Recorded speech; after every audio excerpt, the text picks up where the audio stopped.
Welcome to the Growing Your Business podcast. This is the show that dives into the big question, what's in it for me, for both the business and its customers? On each episode, we sit down with a business owner or leader to uncover their why, their values, and the stories that drive them to grow their business.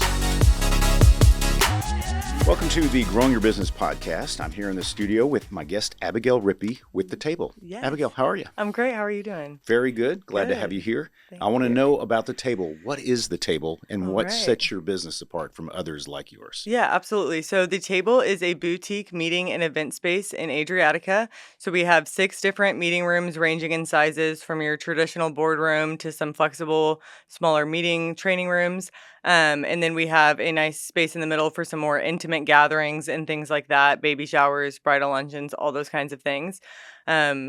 Came from my dad being an EOS implementer. He was doing sessions at a different location, and my mom would prepare home-cooked lunches for his clients.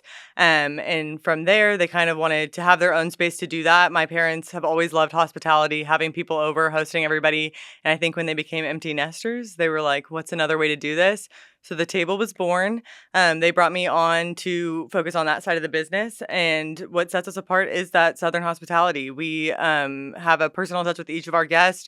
We have homemade baked goods out in the mornings for our guests, as well as cookies that my mom makes. We serve you while you're here for your meeting. So it's not like you show up, you figure out where you're going, and you just sit in there. We greet you. We greet all of your guests. We host your guests. We're able to provide coffee, tea, anything like that, set out and display any food that you bring in. That way, when you're coming in for your meeting, you can just focus on doing the meeting part, and we'll take care of the hosting and all those other things. That sounds wonderful. Yeah, just love it.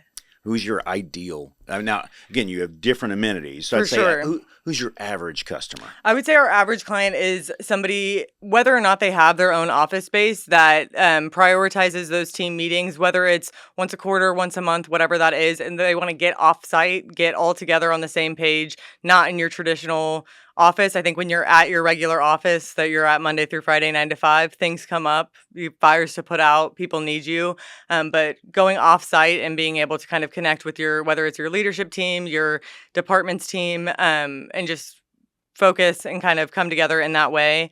That would be the majority on the business side. And then as far as events, we just love to host anybody that's we say gatherings rather than events because we are a little bit smaller, and we want to host your baby showers, your luncheon, something where you're getting people together with the intention of being together and being able to talk to all of your guests and gather at the table, around the table. That makes sense. So it's more of an intimate setting as opposed For to a sure. big meeting. For sure. Like I say, we're not your venue for your wedding, but maybe some of those pre-events with just your wedding party or things like that.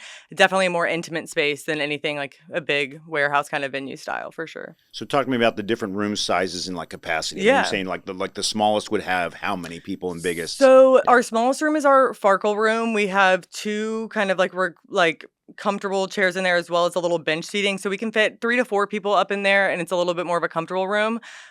We also have 2 traditional boardrooms. One is a very formal boardroom, normal seating. The other one is a standing height desk, so you can sit or work. Those seat 12 to 14 people. We have a training room that can fit technically up to like 25 is as many as I squeezed in there, 16 to have plenty of space for everybody.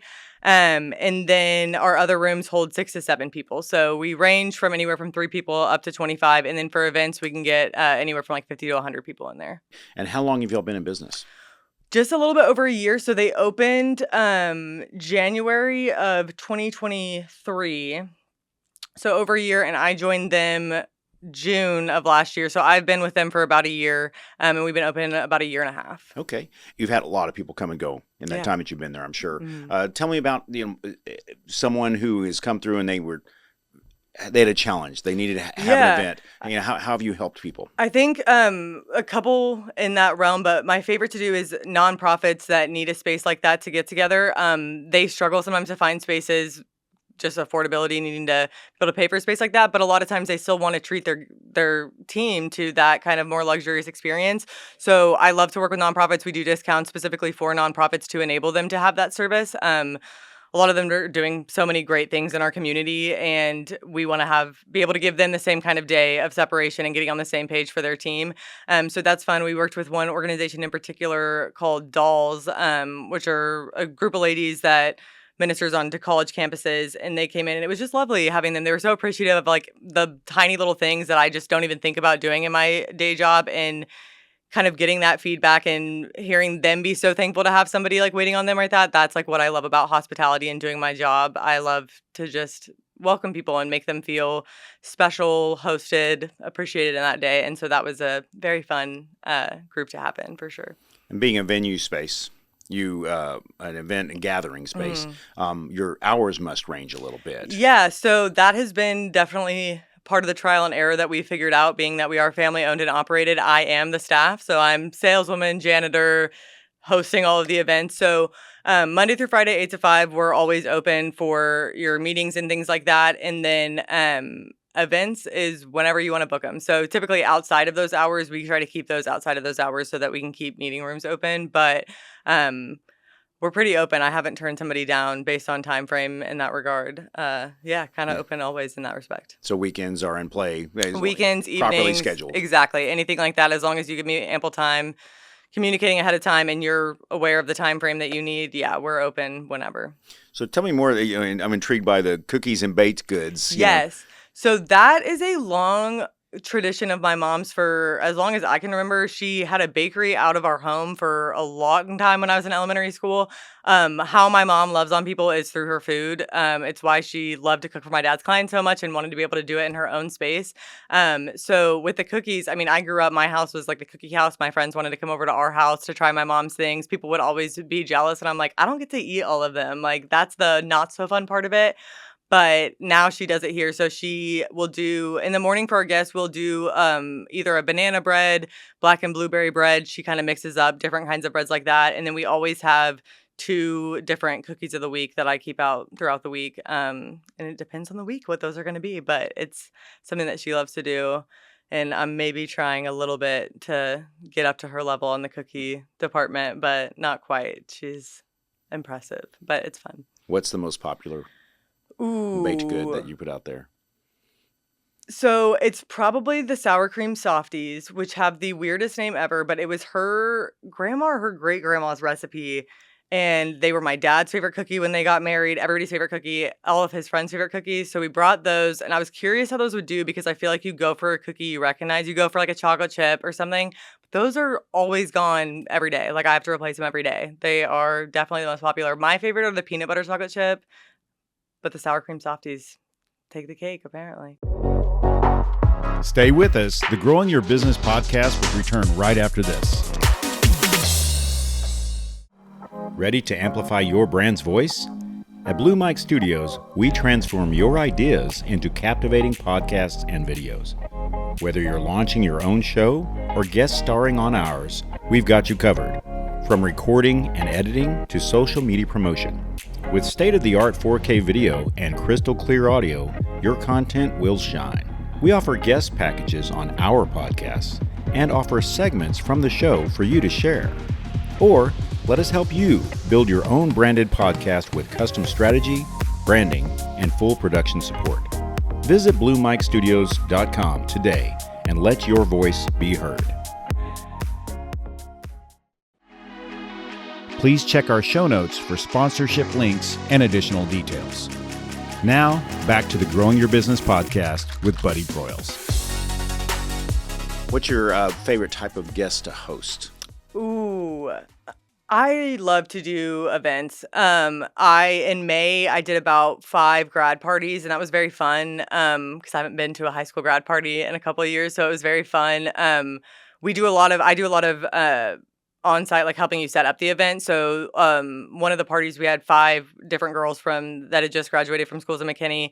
They all came in one of our rooms, we had a table for each of the girls to kind of put all their decor and everything. So that's fun because I feel like when I was like growing up, helping my mom's friends set up for whoever's wedding or party, or I like to celebrate people. And when it's their moment, that's kind of how I was raised in community, is like whoever's graduating in the neighborhood, we're all hands on deck, helping them have the most special time. And so I kind of feel like I get to do that as a job in that respect. And that's very fun. I enjoy that for sure. That's terrific. So talk to me about your mom and dad and Mhm. their, you mentioned dad in corporate and whatnot. Mhm. How long has this been in the making?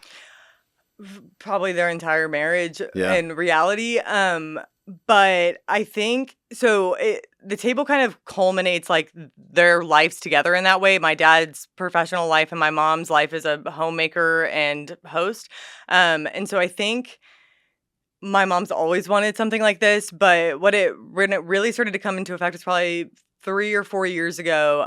They were at a different co-working space, and my mom would cook for his clients, and then she would have a line of different people that were also working in the building that would wait for my dad's clients to clear out, and she would feed them and then form great relationships with them. And that's just my mom's gift. That is how she loves people. That's how she gets to know people. I used to tell people growing up that her favorite thing in the world is if she could get a teenager at her kitchen bar while she was cooking so she could ask them all about their life and figure out everything that was going on. So I had friends in high school that probably liked my mom more than me, probably were coming over to talk to my mom and get some mom love from that. So I think they've always wanted to do it for that. And when they started to build the table, I think my dad, like, it kind of became this thing where they wanted it to be almost like a center for personal growth and development, whether that's for your business or whatever. They want to have classes there where, whether that's a financial planning class, a like whatever your expertise is, or it's a marriage class, anything like that, that we have people coming in, that the table's a place where they come and they grow in community. We really believe that community is so important. And I think post-pandemic and all those things, we lost a lot of that. And so kind of coming back to remembering that we're designed to be around people and to love people. And that's what the table kind of became. So I think a long time it's been in the making for sure. And the table is a specific name that was Yes. chosen. Tell me about that. So yeah, that stems also from that belief. Like, both of my parents grew up, and my dad's family was a little bit chaotic, but the one time that they would always get together would be around a table. And that was kind of the theme. Is I come from a long line of people that can cook really well. And so it's food, and being around a table is a lot of times when we're communing with people. Like, I grew up, we had family dinner every night. So no matter how crazy everybody's lives were, and that got more difficult as we got involved in more activities and things, but I always was like sitting around a table with my family at the end of the day, debriefing, knowing what was going on. And so that name was just kind of symbolize that. And then we have artwork. Each of our rooms are named after a family name or tradition. And then we have artwork. A local McKinney artist, Kim Guthrie, did paintings in each of the room that also kind of symbolize that. And so there's a lot of table motifs in there of how all of that family comes together around a table at the end of the day. So I want to hear the names. You mentioned Yeah. the Farkle room. Farkle room. Yeah. So we have our boardrooms are our Rippee and Collins room. So Rippee is my family's last name. Collins is my mom's maiden name. And then next to that, our two more medium-sized training rooms is our Champagne room and our Latimer room. So that's both of my grandmother's maiden names. And then Heart Room, that is for my mom's best friend out of college, who is like our adopted Aunt Shanna. So we named that room after her. And then our Farkle is what our family calls rock, paper, scissors. I Yes. don't know where that came from, but that's what we call it. And for my sisters and I, it was the only dispute method that would work. Like, if my mom was like, someone needs to do the dishes, whoever loses rock, paper, scissors, fair enough. There's no arguing about it. And so when my older sister graduated, the three sisters got rock, paper, scissors tattoos. And as much as my mom did not want any of us to get tattoos, she liked that it was all with sisters, and that's the way to get her. And so they did that room for the three of us. Oh, that's wonderful. Yeah, it's fun. What's the best way to book a room with you? So actually, as of last week, we just launched the ability to book directly online. So there are two ways to book. You can either come directly to me through our website, our email's on there. And then now you can also go either on our website, our Instagram, or Facebook. You hit that reserve now button and you can fully select your room. You can select the date and time that you want to be in, and then any extra amenities that we provide that you might be needing, whether that's like a flip chart, an easel, whether it's we have an owl camera for video conference calls that we allow people to use, anything like that. You can select everything that you need and go from there. We like to provide that kind of extra level of service. So the more information that we have ahead of time, the better that we can do at that. What would you say to somebody who's looking for a space like yours? Come on by. There's so many different ways that you can go as far as spaces to go do work or get things done. I would say come see us if you value being treated like you're part of our team. We love to get to know people that come in. We love repeated guests. We love to have that kind of relationship where I know exactly who you are. I know your go-to room. I know where you want to be. I know the setup that you like to have. The more I get to know people, the more we can perform that extra level of service. So I would say if you want that more personal touch to your meetings, whether you're bringing in people to host and you want them to be hosted a little bit, or just you yourself, you like that more personal connection, that is what we're all about. And we'd love to have you. That's wonderful. Well, Abigail, I really appreciate you coming in and sharing. Yeah. It's really great to hear a family story. Yes, it's fun. And what you're doing as a family is really terrific. So thanks for coming and being on Of the show course. today. Thank you so much. This has been a great time. Thank you for joining us today on the Growing Your Business podcast. Please see the show notes for links to our sponsors, our social media, and to learn more about today's guest.